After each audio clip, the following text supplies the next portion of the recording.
Hello and welcome to www.luxurytolast.com. Today we're talking beautiful classic cars, and I think this vehicle epitomizes classic British motoring. It's the Rolls-Royce Silver Spirit Silver Spur. Now the Silver Spur is the long wheelbase version of the Silver Spirit, and it was produced at the same time. The Spirit was the first car to feature a retractable Spirit of Ecstasy, which is the spring-loaded mascot which sank into the radiator if dislodged from its position. The Silver Spirit is just a classic, beautiful car. It was launched in 1980 and it ran until 1998. And it's in my opinion, I think it's just classic Rolls-Royce motoring.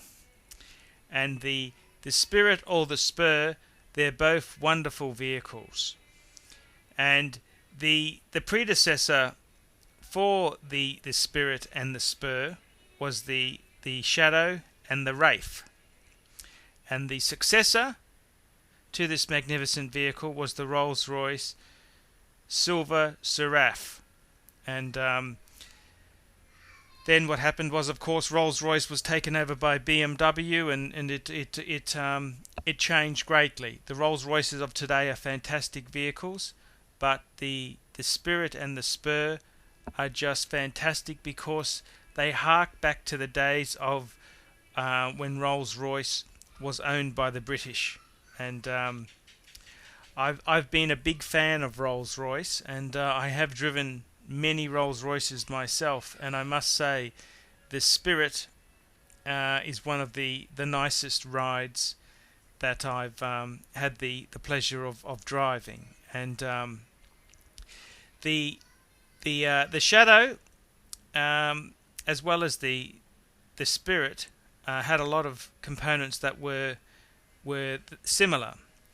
The Spirit shared the basic same floor pan, and it also had the car's 6.75 litre V8 engine.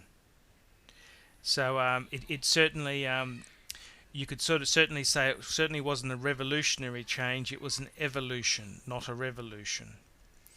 And the Rolls-Royce name itself is there is only one Rolls-Royce, and is it the best car in the world? Well, I think it's like anything in life. If you're talking vintage wristwatches, you say, well, Patek is the Rolls-Royce of wristwatches. And the thing I love about the Rolls-Royce is that it just makes no apologies at all. It's just a wonderful vehicle to float around in. And one thing that I certainly will say is that the Silver Spirit and the Silver Spur in today's market, they are not hugely expensive vehicles to buy. They are expensive to maintain, I will grant you that, but they can be bought for a modest outlay, and they still have that presence. And whenever I've driven a Shadow or a Spirit, you've got that beautiful Spirit of Ecstasy on the front, and motorists just move out of the fast lane for you, and no other car quite does that. I mean, yeah, the S-Class Mercedes, and I've driven a lot of Mercedes, yes, they've got a bit of cachet there, but Rolls-Royce is Rolls-Royce, and it's just over-the-top luxury, and it's done in a tasteful way, unlike I must say, unlike many American luxury cars, which were just, dare one use the term, gaudy or tacky, Rolls-Royce has always managed to present itself in a dignified manner. I suppose it's very much so a class type of thing. The Rolls-Royce has class, and I must say myself there, I've driven Spirits, and Spirits are getting on a bit there. The last ones were made in the late 90s. So The cars are at least 10 years old, and they still have that presence on the road, and they're a wonderful institution, Rolls-Royce, and I've I've I've really loved the vehicles themselves there, and I think in many ways, Rolls-Royce itself is just a magnificent manufacturer of vehicles. Now, Rolls-Royce itself there, um, Rolls-Royce itself has had a couple of incarnations of the Spirit and the Spur, and they've had the Mark One. The Mark One came out in 1980, and then what actually happened was the Mark Two. The Mark Twos came out in 1989, and then there was the Mark Three, which came out in 1993, and it's just the best way to describe it with Rolls-Royce. It's not a revolution; it's an evolution, and that's a very important term to use when referring to Rolls-Royce there. And I think my own opinion itself there is that it's just a wonderful car that they've produced, and there's just nothing like it there.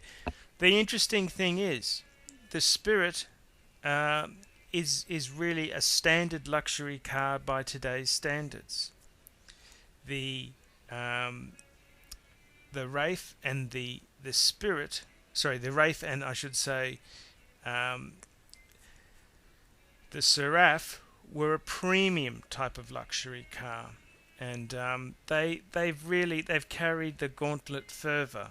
And Rolls-Royce themselves there, they're really pushing it with the new Phantom.